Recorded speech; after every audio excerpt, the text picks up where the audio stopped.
좋아요와 구독 한 번씩 부탁드립니다.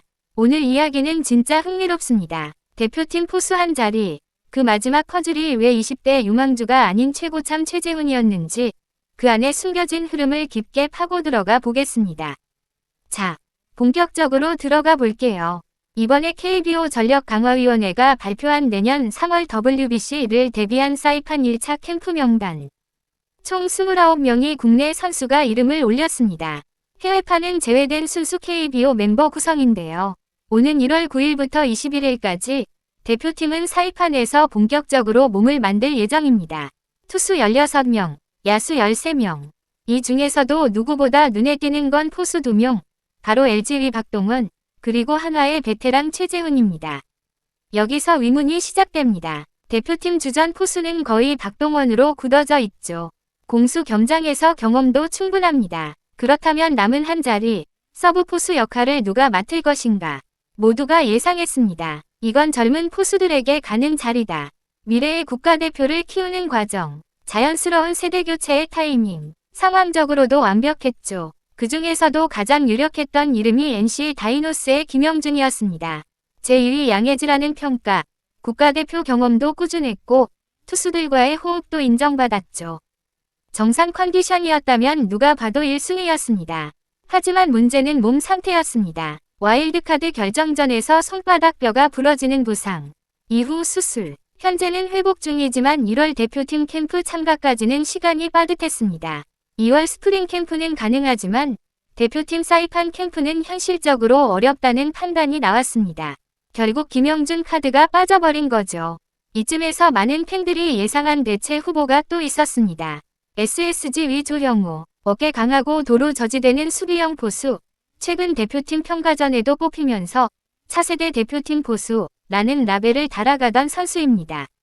김영준이 빠진다면 자연스럽게 차기 후보일 거라 생각됐습니다. 세대 교체를 중시하는 대표팀의 흐름과도 맞아떨어졌죠. 하지만 결과는 완전히 달랐습니다. 대표팀이 택한 이름은 최재훈, 가장 경험 많은 베테랑. 최재훈의 발탁은 분명 의외였습니다. 유망주 육성과 경험 축적이라는 대표팀의 최근 방향성과는 조금 다른 굉장히 실용적인 선택이었기 때문입니다. 그렇다면 왜 최재훈이었을까? 여기서부터 이야기가 흥미로워집니다. 첫 번째 이유, 투수진 구성이었습니다. 이번 사이판 캠프에서 눈에 띄는 부분이 바로 한화 투수들의 대거 선발입니다. 류현진, 문동주, 정우주 등 한화 소속 선수들이 포진하면서 자연스럽게 한화의 주전 포수였던 최재훈이 이들과 가진 깊은 호흡이 결정적 요소로 작용했을 가능성이 큽니다. 대표팀은 단기간 캠프에서 빠르게 완성도를 끌어올려야 하고 투수 포수 배터리의 호흡은 생각보다 결정적인 문제거든요. 경험에서 오는 안정감도 무시할 수 없습니다. 국제대회는 작은 실수 하나가 경기 전체를 흔들어 놓습니다. 상대팀에선 메이저리거급 타자들이 들어오고 투수들은 낯선 환경에서 공을 던져야 하죠. 이런 상황에서 벤치에서 경기를 읽고 상대의 패턴을 분석하고 투수의 멘탈을 잡아줄 능력을 가진 베테랑의 존재는 굉장히 중요합니다. 최재훈은 KBO에서도 경기 운영 능력이 높은 포수로 평가받아왔고 투수들이 가장 신뢰하는 타입이기도 합니다. 또 대표팀 포수 2명 체제에서 서브 포수는 단순한 백업이 아닙니다. 공격력보다 중요한 건 위기 제어 능력, 투수 리딩, 경험치. 특히 박동원이 주전으로 나설 경우 그가 쉬는 경기에서는 필연적으로 최재훈이 리드해야 합니다. 이 한 경기, 이 한 순간이 전체 조별리그의 판도를 바꿀 수도 있죠. 그리고 마지막 포인트, 대표팀은 세대 교체도 중요하지만 이번 WBC는 실패가 허용되지 않는 무대라는 점입니다.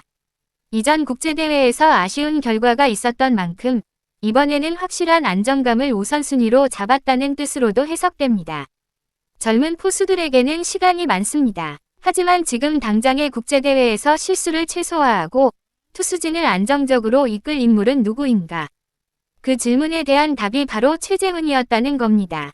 결국 이 선택은 단순히 나이, 세대 문제가 아닙니다. 최상의 컨디션, 가장 완성된 호흡, 그리고 안정적 경기 운영. 대표팀이 이번 캠프에서 가장 필요로 했던 요소들을 종합했을 때 최재훈이라는 선택은 충분히 설명 가능한 판단이 됩니다. 그리고 이 선택은 이후 대표팀 포수 경쟁 구도에도 큰 영향을 줄 겁니다. 김영준이 회복하고 돌아오면 치열한 경쟁이 시작될 테고 조영우 또한 대표팀 경험을 더 늘려갈 가능성이 큽니다. 이번 결정이 끝이 아니라 오히려 시작이라고 볼 수도 있죠. 이제 앞으로의 흐름이 더욱 흥미로워질 겁니다. 류현진이 대표팀에 있죠. 문동주도 있죠. 하나 투수진의 힘이 대표팀 전체에 어떤 시너지를 줄지도 관심 포인트입니다. 그 중심에 최재훈이 어떻게 역할을 해낼지, 그리고 캠프 이후 최종 엔트리 발표에서 어떤 변화가 있을지.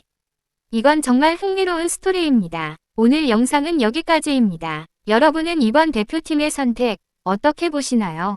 젊은 포수가 아닌 베테랑 포수 기용. 여러분의 생각도 댓글로 남겨주세요. 다음 이야기에서 또 깊게 파보겠습니다.